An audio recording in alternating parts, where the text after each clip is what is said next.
Hey, what's going on, everybody? This is Al Qualls. Now starting a new show, a new online segment on Google Hangouts called Guys Talking Sports. What we're going to do is just be talking about everything that's going on in the world of sports today, whether it's the NBA, the NFL, even a little bit of NHL, and some MLB. Basically, what we're going to do is I have a panel that's going to be coming in every now and then to voice their opinions about some of the things that we're going to be talking about in the world today. For most majority of people that don't know where I live in the New York, New Jersey area. So I'm going to let you know right now I'm a diehard Brooklyn Nets fan. In the world of where majority of the people that I know is practically New York Knicks fans, but that's neither here or there. What we're going to do is we're going to talk about certain things that are going on in the world of sports today, and we're just going to start off. Like I said, I'm having more guests coming on. They're going to introduce themselves and they're going to give their opinions about what is going on in the world today. So what we're going to do, we're going to get started. Since I'm in the New York area, basically, the whole thing that's going on, first before I even start off about the Knicks, I want to talk about the Nets. They did for most of the postseason, it was really a roller coaster ride, up and down season. For the majority of people that know me, I pretty much watch every game as much as I can. And the thing I thought about it when they first brought in Jason Kidd, my first reaction was a rookie coach. How is he going to handle a team that was pretty much geared up for the playoffs, especially with him being a rookie coach? And I think that's what a lot of people, majority of people fail to realize, is that he is still a rookie. Overall, I give Jason Kidd's performance as a coach a B minus in the B area. To be honest, in the beginning, before this season ended, I really gave him a D. But he definitely bumped it up as this year progressed and how the team came together, even with the injury to Brook Lopez, who was out for most of the season. So, that's really for him to learn to adjust in the midst of that, losing your best scorer, I thought was pretty good for a first-year coach. And it just makes me very optimistic about the things to come for the next year. Now, granted, I'm not too optimistic about it because now all the players are pretty much a year older. And the one thing that I always said about the Brooklyn Nets was that their lack of youth on this team. And it's just, even with the addition of Plumlee, I feel as though that, they need to get a little bit more younger. And to be honest, the waste of all the picks that they had for trades to get experienced players was only going to hurt them in the long run. Sure, this is a win-now team, but you got a year, and the absence of Brook Lopez does intrigue me of how next year is going to be. But the whole thing, basically the whole journey of this team is going to depend again on Darren Williams. And we've seen throughout the playoffs that without Darren Williams contributing to this team, this is the outcome that you're going to get. I really felt as though him not scoring, him being undervalued as a point guard, I would really have to say that he definitely didn't make a name for himself in this playoffs, in this postseason. And I think he's going to have a chip on his shoulder during this off season. He's having surgery now on both of his ankles, and right now that's something that he needs to work on, not just about the physical aspect, but the mentality of it. He has to get back to the Darren Williams that took over when he was in Utah. And until he gets to that point, I don't think that the Nets are going to have a better chance of advancing to the postseason this upcoming next season, even with the addition of Brook Lopez. You saw how these younger teams are basically getting better as time goes on. With Toronto and Washington, and even Charlotte now, they're all teams that are hungry to get to that next level. And I really believe that if Darren Williams don't get to the point where he needs to be with the mentality, that would actually be a setback for the Nets, and they do not have the opportunity to be a setback right now. They're a win-now team. That's why they brought all these experienced players in to be a win-now team. And if they don't get to that point where they can win now, this could be a whole debacle waiting to happen. This whole thing I really don't even blame the players about this more so than I blame the general manager. And this whole ownership falls back on Billy King, because you built this team to be a win now team. And if this doesn't show no progress, of course they went from being a first round exit to making it to the second round. But if they don't progress after this year, then you would have to question the whole outset of the whole mindset of what Billy King was trying to accomplish, and that is really not a good look. So as far as the Nets is concerned, they really need to get younger, get some experience. They have the experience, but I believe so that they need to add younger pieces, and which is unfortunate because they don't even have a draft pick in the 2014 draft. So if I'm them, I would secure, maybe try to get a second round pick, or do whatever is necessary to at least get a first rounder.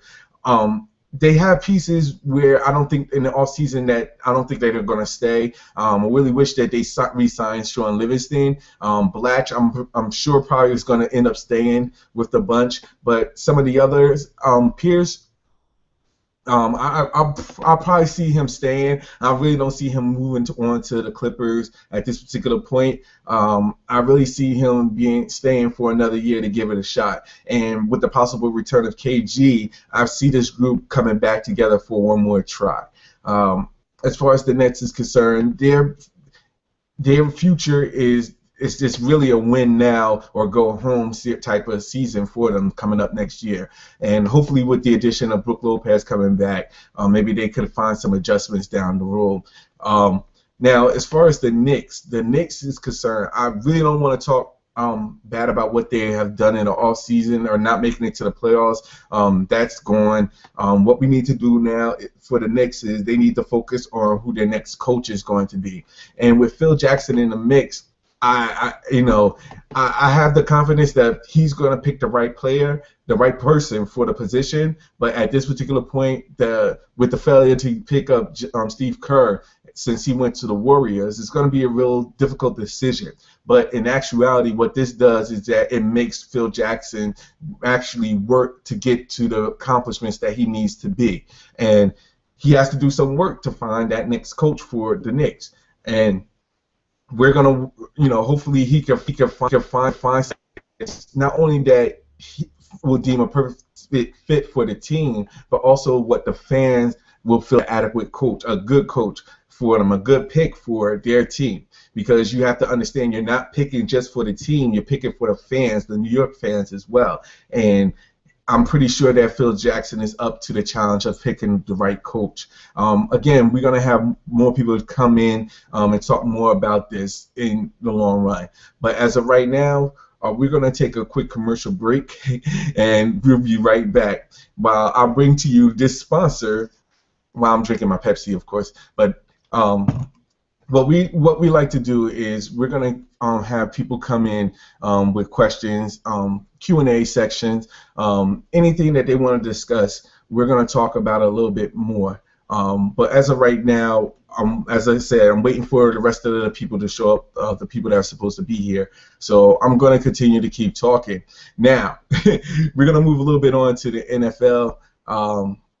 This whole thing with all these issues, before I go back to the NFL, as a matter of fact, I want to talk about the Sterling controversy that's going on. With the whole Clippers organization, when this first came out, my opinion about this is when it came out that I understand that people were talking about boycotting the games and stuff like that, but true fans was not really going to boycott the games, and we already now know that that wasn't going to happen. The best thing that fans could do is support the team players, the actual players, the coaches. Those are the people that you need to support. As far as the situation goes with Sterling, the NBA is doing the right thing. They're doing what's necessary they're doing what is necessary to get Sterling out as the Clippers. And I have to commend the new commissioner, for doing the things that he said he was going to do, and for moving on with the process. So now that that's being moved on, the rest of the NBA can move on. And now the focus goes back to where it should be, which is the NBA playoffs. Now, I do have a problem. Speaking of the playoffs, I do have a problem with how some of the promotion has been going on. For example, you have the Spurs and the Thunder that's playing right now in the Western Conference Finals. This to me really is, in my opinion, is the the the, the playoffs for the NBA title. As much as I like Indiana or Miami, I do not see any of them winning the actual championship from the Western team. More so because of the fact that those two teams are a little bit more hungrier than what the Heat and the Pacers are going through in their series. Now, the Pacers I give an edge to because they want to beat Miami. All this talk about, the fact that Miami is still in it, they're ranked. I do not buy that. I don't consider me being a Miami Heat hater because technically I'm not a hater. What I am going to say is the fact that you have three teams that are more hungry. Miami's already been to that promised land. So I would not be surprised if Miami doesn't go win the three. I would not be surprised if they don't three-peat. Because the simple fact is that the Spurs are playing more hungry. The Spurs are playing more like a win-now team because they already know that their window of opportunity is already closed. They have Duncan, they have Parker, they have Ginobili. They already know for a fact that Duncan maybe is mulling over retirement at this particular point. So this is a win or bust situation for them. And I believe that they're playing with the more passion. And plus the fact that they played the Heat last year to 7 games and failed to win the title. If that's not a chip on the Spurs' shoulder, I don't know what is. Now, not to say that the Thunder don't have equal rights, because the Thunder has been there as well, and they have a chip on the shoulder to get back to where they want to be and get that championship ring. Indiana, as much as the whole thing about this is this. Right now, all these three teams want something Miami already has. So I believe that those three teams are a little bit more hungrier. Sure, Miami has a 2-1 lead over the Pacers, but truth be told, do not count the Pacers out. To be honest, I had this game going 7 games regardless of who wins. And it's going to be one of those knockdown, drag-out games. I mean, you already see the trash talking that's going on between these games. So I would not be surprised if once this series is over, whoever wins this series is going to be too exhausted to face the teams coming from the West. So that's my pick, and I do have a bone to pick with a lot of these tweets and a lot of these things coming from mainly from ESPN. Usually, there's a way to do things. The way to see the way to adjust things accordingly to what you see on TV. A lot of people is saying that there's a lot of Heat haters or Heat Nation haters or Miami Heat haters or LeBron haters, Dwayne haters. It's not always about hate. Never is. It's not always about hate. There are actually just fans that want to see other teams win. And when you see fans, you see a team that's getting all this recognition, deservedly so. But when you see all these teams getting the same team getting recognition over a lot of things, that a lot of people just see it as, well, you're getting too much recognition. You don't deserve that much recognition. I mean, for example, when I saw last week when Miami was down 1-0 to 0-1 to the Pacers, and San Antonio was already 2 games over the Thunder. I saw late last week that there was a poll out by ESPN. Don't remember what Twitter handler, but the power rankings showed that the Heat was still number 1 with the Spurs number 2. The Thunder was number 3. The Pacers was number 4. No, I'm sorry. The Pacers was number 3. The Thunder was number 4. So a lot of people came back on them, calling them, hey, that just shows how much ESPN loves Miami. You have to understand, the fact is that Spurs was 2-0 against the Thunder. Miami lost the first game of the Heat Pacers series, but yet you still have them ranked. And I think that's where a lot of people was upset about. And like I said, I'm not a Heat hater. I understand why ESPN did that because of the fact that Miami is still the champions. You can't knock that. Until you knock down the big dog, they're still going to be relevant. But I feel as though that there's so much that a lot of people, you have people is not considered haters just because of the simple fact that, what you put out there. They don't hate Miami in that degree, but the way the media portrays it, it's like you want fans to hate Miami sometimes. But you put it out there that a lot of people don't want, you put it out there that Miami is all about Miami. It's all about Miami. You have fans that are fans of other teams. So when they keep hearing all this talk about Miami, fans of other teams is automatically going to dislike Miami because you're not giving other teams the equal chance, the recognition that they deserve. Like, that's how a lot of people feel about about how they feel about the media sometimes, because it's so much, you should be aboard this team and this team only. And true fans of their teams is like, well, let's say like a Pacers team, a fan of a Pacers is like, well, we just beat them 1-0. How are you going to have them outrank us? We're winning this series. Now they may not be winning the series, but truth of it is that when they was winning the series, you wasn't showing the respect due. And I think that's what a lot of fans is saying in regards to automatically jumping on the bandwagon with Miami. It's not the fact that Miami is, granted, they're a great team. They're a great team. They're the two-time NBA champions. But you have to understand that there's also other fans of other teams. Yeah, they may be fans of the Milwaukee Bucks, for example, or the Philadelphia 76ers. Yeah, but you can't convince them that they're going to always like what you're promoting sometimes. And I think that's the issue that's with a lot of media right now. They promote what they want to promote, where they feel as though they're going to get the most bang for their buck sometimes, quote unquote. But truth is that true fans who listen or true fans who observe, they know. They say, hey, look, I don't care about this particular team. I care about my team. And that's where the focus really needs to lie on. You can't expect a person that's a 76er, diehard 76er fan to say, hey, look, ESPN is talking about LeBron every 5-10 minutes. Yes, they're going to get upset about that because the fact is they don't want to keep hearing about LeBron. People get tired of hearing about LeBron. People get tired about hearing about Heat. People get tired of hearing about the Knicks. People get tired of hearing about all these other teams that's out there without taking consideration to what they want to hear. Now, granted, a fan can easily just turn off ESPN and just say, I'm not listening to this. They can do that. It's their option. But and ESPN can say, we could do this. We could show them 24/7 such and such.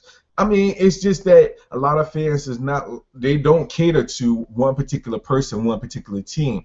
And until the media understands that, there's always going to be people hating, regardless of the fact. It's not because I don't consider it hating. I just say there's going to be people that's going to reject the idea that we need to follow this person and like this person.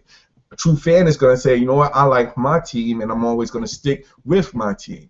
There's nobody that's going to bandwag jump off their team just because you're promoting something off of that team and that team only.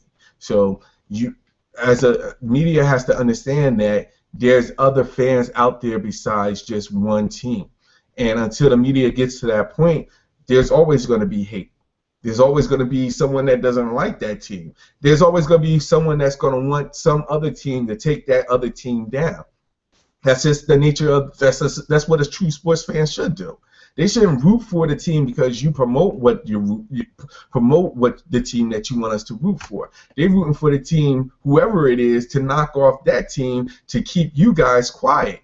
And from a media perspective, that's something that you guys have to understand. So I'm not going to get into much talk about it. The media is the media at this particular point, but I feel as though that a fan, there's no such thing as a hater. There's always a fan of another team. And I don't consider them being haters. I consider them being fans of the other team who just don't like your team. I get that all the time because I respect New York Knicks fans. I respect them a lot. I respect them for what they talk about. They bring in some valid points, and that's what they do. But as a Net fan, I always bring in my valid points too. I'm not going to jump ship or root for a Knicks team to beat the Miami Heat. I mean, I'm always going to root for whoever I feel is the more deserving. I'm the underdog. I always root for the underdog. So right now, I feel as though Miami had its turn, in my opinion. So I'd rather have the Pacers at least try to fight their way to win a title. And anybody out in the West who hasn't, well, Spurs won it, so I really can't knock that. I just want to see Duncan go out with a win. It doesn't matter with this to the Thunder because I would love to see Kevin Durant winning as well. It doesn't matter to me if it's the Pacers because the Pacers seem like more of a team effort. I would love to see David West win one. Those are the people. As far as I was a fan of Dwayne Wade way back when he first won his title, I was happy for him. The same thing with LeBron. He won it, got that monkey off his back, so I'm happy for him. If it was in the world today where everybody could win a championship, where the other team wouldn't win, I think a lot of people would be okay with that. But truth be told, we live in a world today where everybody has their favorites and everybody roots for their favorite team. And I believe so. That's something that you have to do. Now, I'm sorry to go off the topic, but going back to the discussion with the New York Knicks, there's always talk about who their coach is going to be. I really didn't think Steve Kerr was going to be a good fit, actually, because of the simple fact of what I just never saw him being a New York Knicks person. I do not see Derek Fisher being a coach as well. To be honest, I really thought it was going to end up being Mark Jackson's for his to lose. But once he signed that deal, it's going to be hard for Phil Jackson to pick one. And that's just the beginning of his issues. Once he picked the coach, he got to find out whether or not Carmelo is going to stay or leave New York. So I give Jackson the benefit of the doubt. He has a long career ahead of him, and he has some very difficult decisions that he's going to have to make. But if I trust anybody to make those decisions, it's definitely a person that has 11 championship rings. So, as far as who they would pick, I have no clue. I don't even know if it's going to be a Phil Jackson quote-unquote guy. But I do know that it's going to be whatever choice he makes, it's got to be something where the fans is going to accept that. And as long as they see progress, I think that's in the end run, they're going to be okay with it and happy about it. All right. Now, it was a question that was brought up. And moving on to the NFL, there was a question that was brought up in regards to the whole Johnny Manziel thing, Johnny Football. He should be automatically the starting quarterback in Week 1 of the NFL for the Cleveland Browns. I really don't see. I have a problem with that. To be honest, if the owner tells Manziel that he is not starting, he is not starting at this particular point. Unless there's injuries to every single quarterback in there on that roster, I don't see him starting. And I'm not saying that he should, but you have to understand, like, this is a process. These are still rookies. I mean, you can't. If you haven't seen him in the OTAs yet, you cannot assure someone, a rookie, saying that he is the starter. He's their new starter. It doesn't work that way. You have to see what he can do out on an NFL team before you can say anything. Sure, he was the wizard in college football. He was the Heisman Trophy winner. But at the end of the day, once you start the NFL camp, that's a new level. That's different from the colleges. So he's not going to get that same treatment. He has to start from scratch. And we all know that once you have to earn your way to make that starting lineup. Like the whole thing with Russell Wilson, he earned his position after going back and forth with during the camps, and he earned that position. So the same thing with Johnny Manziel. I mean, saying that he may not start, that's maybe a little bit over much. Saying that, I would have said that if anything, he has to earn the starting position, and we'll see if he's valuable to do that during the camps. That would have been sufficient enough for me. All these people talking about he should automatically start, he should start. You don't know. I mean, the people that are saying that he should start, you have to wait and see. You can't just automatically jump ship, jump start. You can't start the car and just go 90 miles an hour if you haven't driven a car yet. You rode a motorcycle all your life, but if you haven't driven a car, you can't just hop in the car and just peel out. You got to learn to drive, especially on a stick shift. So you have to give it time for a person to adjust to the NFL level. LeBron James did that. I mean, he didn't start automatically when he came out of high school. He was on the bench. He was on the bench. He earned his way to the starting lineup. So the same thing with Johnny Manziel.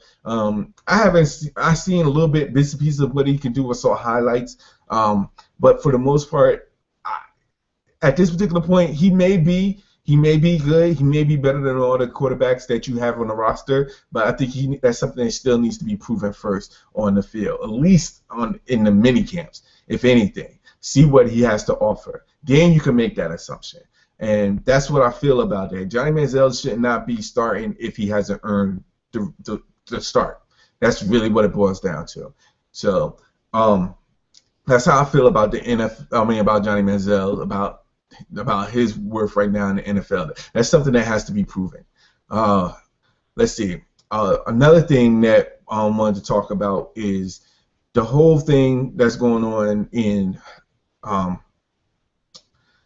the NHL, basically with the playoffs, the way things are going with the Rangers. I feel as though that, it seems like have you ever had a team that you just feel as though when you look at them, it's like, okay, they got something special going on right now. I don't know what it is, but at the right time, they're gelling to the point where I could actually see them winning the title, the Stanley Cup. I believe the Rangers is like that. To be honest, it's so eerie similar to how the Giants won their Super Bowl series with the 8-8 record. I think they're gelling at the right time. Right now, they really it was a shock to me after the first round series, but after the second round, I saw them actually. I could see myself saying, okay, I could see them actually winning. And to be honest, that's something that New York needs at this particular point.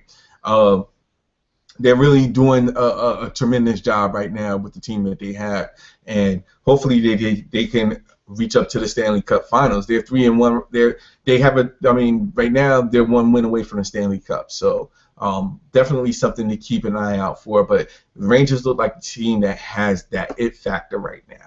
And that's a scary thing. When you have teams that's gelling at the right place at the right time, that's a real scary thing. I believe that's pretty much all I have right now in regards to talking sports.